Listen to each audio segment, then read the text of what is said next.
I'm joined by Mario, who is currently the coach of Team Liquid. Now, first of all, please just let us know how long you've been coaching those guys and how that actually came to be.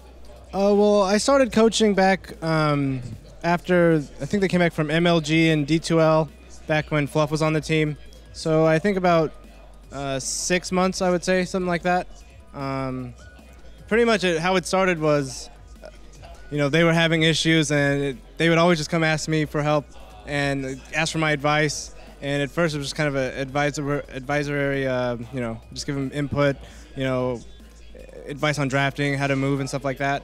But then afterwards, they just kept asking, and I kind of just became the coach.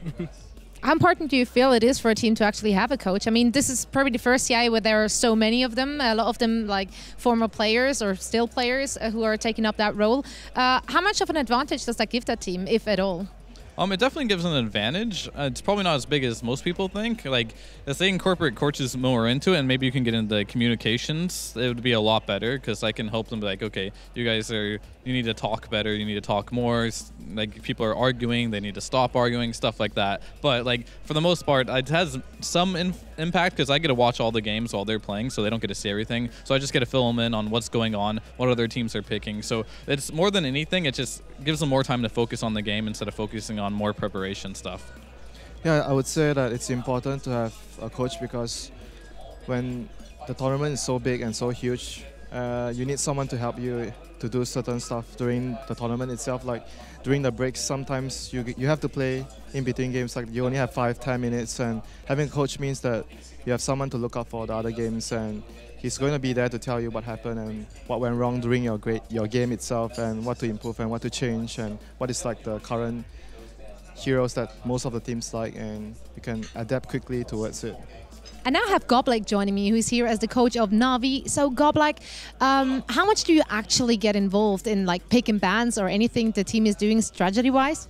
Strategy-wise, they're all doing by themselves. Maybe from time to time I'm giving them some advices and some information about other teams, but decisions about pick making Puppy, because he's a captain of the team and he needs to lead them in game.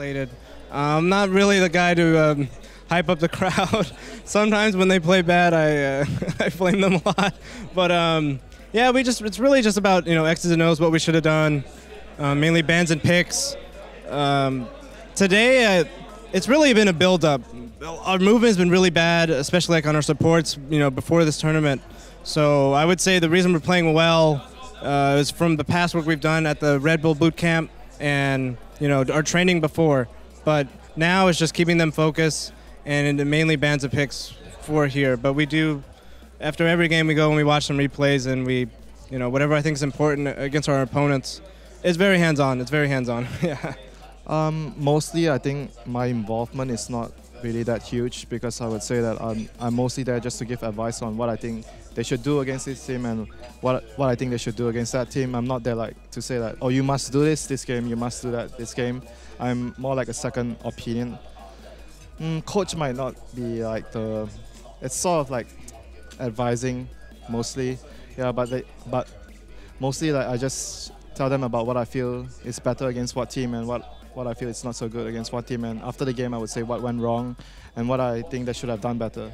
Well, as far as the picks go, I don't do a whole lot. I mean, I research other teams, but for the most part, they're going to be in a room by themselves, and they have to make their own decision on what they want to pick, and I cannot be in there at all. So it's best that they mainly do all the drafting. I just give them background on teams and what they can do better. And for the most part, as a coach, like, it's not so much as what I've done at this event. It's like at the other events, I was able to stand behind them, monitor their communication, that type of stuff. I can't do much of that here at TI because I can't go in the booth, but other than that, that's pretty much what I'm focusing on.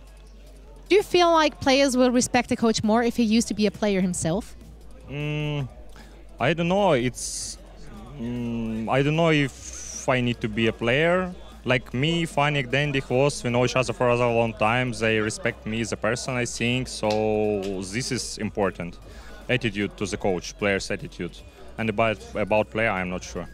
Yeah, I think it's pretty essential for the most part. Like, if I was playing as well, I wouldn't listen to someone I didn't respect as a player. Like, you don't trust their opinion. So you have to trust the opinion of whoever's telling you, like, you need to do this better, and they're telling you your mistakes. And a lot of people are like, I'm better than you. I'm not going to listen to that. So it's like they have to respect you as a player, else it will not work. Well, I think the main and probably the only thing is that you have to have the respect of your players. And when you're someone at like Fear or you know, a professional player like Fear, you know, you're gonna get the respect.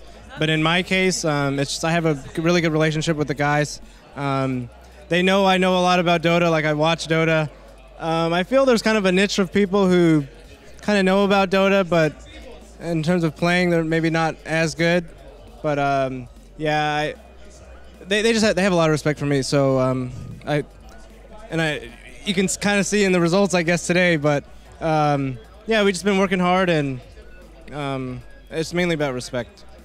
I think it depends on what the coach does in the team. Obviously, it would be a huge bonus if the player has competitive experience before he becomes a coach. Then he would be able to understand what goes on in the team better. But if you look at DK's coach, their coach doesn't even play Dota. He doesn't even take part in tournaments. But yet he's still one of the best coaches around because he knows how to motivate his team, knows how to deal with issues within the players, how to get the best out of his players. So I don't think it's a disadvantage not to have a coach that has no competitive experience. It just depends on what the coach does for the team.